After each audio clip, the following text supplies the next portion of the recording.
അസ്സലാമു അലൈക്കും അൽഹംദുലില്ലാ അസ്സലാത്തു വസ്സലാമു അലാ റസൂലില്ലാ വബഅദ്. നമസ്കാരത്തിൽ വൈകി വരുന്ന ആളുകൾ ശ്രദ്ധിക്കേണ്ടുന്ന ചില കാര്യങ്ങളാണ് ഓർമ്മയിൽ പെടുത്തുന്നത്. അതിലൊന്നാമത്തത്, വൈകി വരുന്നവർ ധൃതി കാണിക്കുകയോ ഓടുകയോ ചെയ്യരുത്. സാവകാശത്തിൽ നടന്നു വേണം നമസ്കാരത്തിലേക്ക് പ്രവേശിക്കാൻ.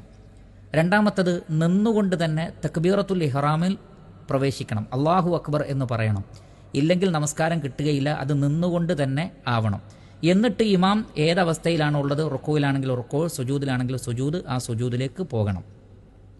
മൂന്നാമത് നമ്മൾ ശ്രദ്ധിക്കേണ്ടത്, തക്ബീറത്തുൽ ഇഹ്റാം കെട്ടിയതിന് ശേഷമേ നമ്മൾ റുക്കൂയിലേക്ക് പോകാൻ പാടുള്ളൂ. ഇമാം റുക്കൂയിലാണെങ്കിൽ പലരും നേരെ റുക്കൂയിലേക്ക് പോകുന്നത് കാണാം. അത്തരം ആളുകളുടെ നമസ്കാരം ശരിയാവുകയില്ല എന്ന് മനസ്സിലാക്കുക.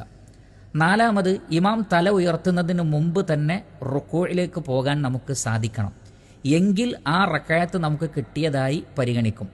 എന്നാൽ ഇമാം തല ഉയർത്തിയതിന് ശേഷമാണ് നാം റുക്കൂയിലേക്ക് പോകുന്നതെങ്കിൽ ആ റക്അത്ത് കിട്ടുകയില്ല എന്ന് മനസ്സിലാക്കുക. അഞ്ചാമത്തത്, ഇനി ഇമാമിൻ്റെ കൂടെ റുക്കൂ കിട്ടിയോ ഇല്ലേ എന്ന് നമുക്ക് സംശയം വന്നാൽ ഏറ്റവും ഉറപ്പുള്ളത് സ്വീകരിക്കുക. കിട്ടിയെന്നാണ് കൂടുതൽ നമുക്ക് തോന്നുന്നതെങ്കിൽ അങ്ങനെ മതി. ഇല്ല എങ്കിൽ ആ റക്അത്ത് കിട്ടിയതായി പരിഗണിക്കുകയില്ല. അവർ വീണ്ടും മറ്റൊരു റക്അത്ത് കൂടി നമസ്കരിക്കണം. ഇനി ആറാമത്തത്, സഫിൽ അഥവാ മുന്നിലെ സഫിൽ സ്ഥലമില്ലെങ്കിൽ പിറകിൽ ഒരാൾക്ക് ഒറ്റക്ക് നമസ്കരിക്കാം.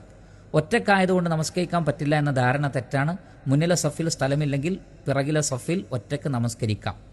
ഏഴാമത്തത്, ഇമാം മറവിയുടെ സുജൂദ് സലാം വീട്ടുന്നതിന് മുമ്പാണ് നിർവഹിക്കുന്നതെങ്കിൽ ആ മറവിയുടെ സുജൂദിൽ നമ്മളും പങ്കെടുക്കണം.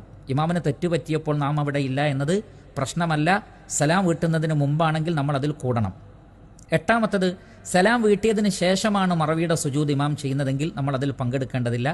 ഇമാം സലാം വീട്ടിയാൽ നമ്മൾ ബാക്കി പൂർത്തീകരിക്കാൻ വേണ്ടി എഴുന്നേൽക്കുകയാണ് വേണ്ടത്. ഒമ്പതാമത്തത്, അവസാനത്തെ റക്അത്തിലെ റുക്കൂ കിട്ടിയാൽ മാത്രമേ ജമാഅത്ത് കിട്ടിയതായി പരിഗണിക്കുകയുള്ളൂ. പ്രത്യേകം ശ്രദ്ധിക്കുക. പത്താമത്തത്, അതുകൊണ്ട് തന്നെ ഒരാൾ ജുമുഅ നമസ്കാരത്തിന് രണ്ടാമത്തെ റക്അത്തിലെ റുക്കൂവിന് ശേഷമാണ് വരുന്നതെങ്കിൽ അയാൾ പിന്നെ ളുഹറാണ് നമസ്കരിക്കേണ്ടത്. അഥവാ രണ്ടാമത്തെ റക്അത്തിലെ റുക്കൂ കിട്ടിയിട്ടില്ലെങ്കിൽ ജുമുഅ കിട്ടിയതായി പരിഗണിക്കപ്പെടുകയില്ല. അവർ ളുഹറാണ് നമസ്കരിക്കേണ്ടത്. ഇത്രയും കാര്യങ്ങൾ ശ്രദ്ധിക്കുക. അള്ളാഹു അനുഗ്രഹിക്കട്ടെ. വസല്ലല്ലാഹു അലാ നബീന മുഹമ്മദ്.